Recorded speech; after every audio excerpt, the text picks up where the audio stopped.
வெப்பமே எல்லாமே.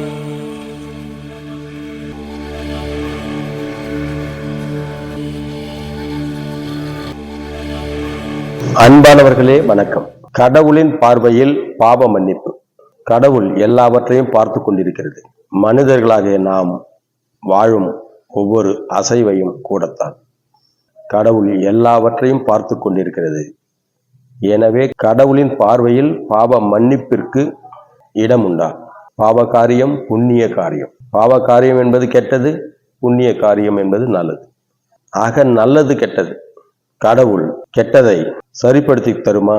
மன்னிக்குமா? கடவுள் நல்லதை ஏற்குமா? வெறுக்குமா? இப்படி பிரிவுபடுத்தி நாம் பேசலாம். எனவே இப்போது இங்கே நாம் எடுத்துக்கொண்ட தலைப்பு, கடவுளின் பார்வையில் பாவ மன்னிப்பு கிடைக்குமா? ஒவ்வொரு மனிதர்களும் ஒவ்வொரு விதத்தில் செயல்படும் போது வாழ்வு, தேவை, வேலை, அனுபவிப்பு, இது ஒவ்வொருவருடைய அடிப்படை கடமை. மரபியலால் வாழ்வு உண்டாகிறது, வாழ்வால் தேவை வந்து விடுகிறது, தேவைக்காக வேலை செய்ய வேண்டியிருக்கிறது, வேலையை செய்யும் போது புல அனுபவித்தல் நடந்து அனுபவமாக வாழ்க்கை அன்றைய நாள் முற்று பெறுகிறது. இப்படித்தான் நாம் ஒவ்வொரு நாளும் வாழ்ந்து வருகிறோம். இதையெல்லாம் வெப்பமயமான கடவுள் எல்லாவுமாக இருந்து நம்முடைய உடலாகவும் இருந்து இதை கவனிக்கிறது. உடல் நம்முடைய மனதுக்கு கட்டுப்பட்டு இயங்கும் போது கடவுள் நம்முடைய உடலாக இருந்து அதை கவனிக்கிறது. இப்படித்தான் கடவுள் நம்முடைய ஒவ்வொரு செயல்பாட்டையும் கவனித்துக் கொண்டிருக்கிறது. மனமாக நாம் இருக்கிறோம், கடவுளால் அருளப்பெற்ற உடலில் வாழ்கிறோம், கடவுளால் அருளப்பெற்ற இந்த உடலை பயன்படுத்தி செயல் செய்கிறோம். எனவே கடவுளான உடல் நம்முடைய செயல்களையும் நம்முடைய வேலைகளையும் செய்வதோடு மட்டுமல்லாமல் கவனித்துக் கொண்டிருக்கிறது. இப்போது நாம் ஒரு தவறான காரியம் செய்கிறோம், அது நமக்கே தவறு என்று தெரிகிறது.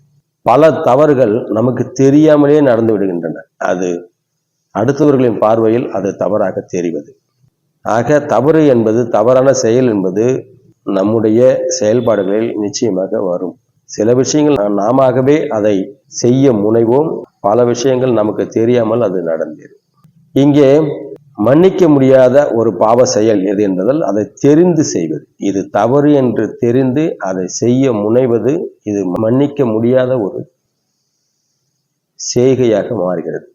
ஏனென்றால் உலக ஒழுங்கு இருக்கிறது அல்லவா, அந்த ஒழுங்கிலிருந்து நாம் விதிவிலக்காக செயல்படுகிறோம். அப்போது இது மன்னிக்க முடியாத பாவ செயலாக மாறுகிறது. நம்மை அறியாமல் பல செயல்கள் நடக்கிறது என்று சொல்லமானால், அப்படி நடக்கும்போது அந்த செயல்கள் நம்மை பாதிப்பதில்லை, நம்முடைய மன கவனம் அதில் உருவாவதில்லை. அதனால் அப்படியான செயல்கள் பாவ கணக்கில் சேர பாவ மன்னிப்பில் இடம்பெற்றுவிடும். எனவே பாவ மன்னிப்பு என்பது இறைமையின் பார்வையில் வேண்டுமென்றே செய்யும் செயல்கள், நம்மை பார்த்து கொள்ளலாம் என்று நினைத்து செய்யும் செயல்கள், நமக்கு எதுவும் நடக்காது என்று நினைத்து செய்யும் செயல்கள், இதை யாரும் பார்ப்பதில்லை என்று நினைத்து செயல்படும் செய்கைகள், இப்படியான நம்முடைய மன வெளிப்பாட்டின்படி நடைபெறும் செயல்கள் பாவ செயல்களாக மாறும்போது அவ்வகையான செயல்களுக்கு மன்னிப்பு கிடையாது கடவுளின் பார்வை. ஏனென்றால் கடவுள் நம்முடைய உடலாக இருந்து, நம்முடைய உடலுக்குள் இருந்து நம்மை கவனித்துக் கொண்டிருக்கிறது. அது வெப்பமயமாகவே நம்முடைய உடலை உருவாக்கி, வெப்பநிலையிலேயே நம்முடைய உடலில் இருந்து நம்முடைய மனப்பதிவுக்கு கட்டுப்பட்டு செயல் செய்ய வைத்து அந்த செயல்களை கவனித்துக் கொண்டிருப்பதன் மூலம் இது தவறானது என தெரிந்து செய்கிற அந்த செய்கைகளுக்கு நம்முடைய இதுக்கு மன்னிப்பை கொடுக்காது, மன்னிப்பை கிடைக்காது.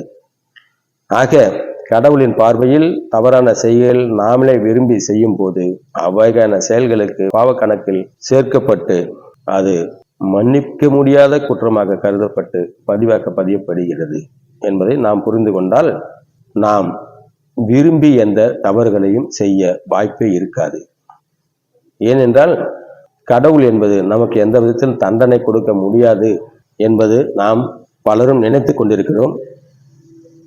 ஆனால் கடவுள் இப்படி இருக்கிறது எனும்போது, அது நம்மை கவனித்துக் கொண்டிருக்கிறது, அதுவே செயல் செய்கிறது எனும்போது, நாம் அதை தவறான வழியில் வழிநடத்தும் போது, நம்முடைய மனதை பயன்படுத்தி நாம் தவறான வழியில் உடலை வழிநடத்தும் போது, தவறான செயல்கள் வெளிப்படும் போது, அந்த செயல்கள் மன்னிக்க முடியாத பாவமான செயல்களாக மாறுகின்றன.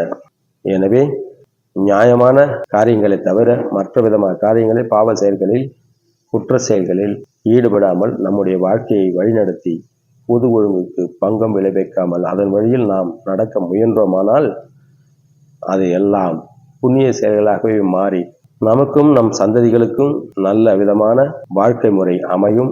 அந்த வகைக்கு நாம் பொறுப்பெடுத்துக் கொள்ள வேண்டும், அக்கறை எடுத்துக்கொள்ள வேண்டும். எனவே மனசாட்சிக்கு விரோதமாக நம்முடைய செயல்களை செய்வதை நிறுத்திக் கொள்வோமாக. நன்றி.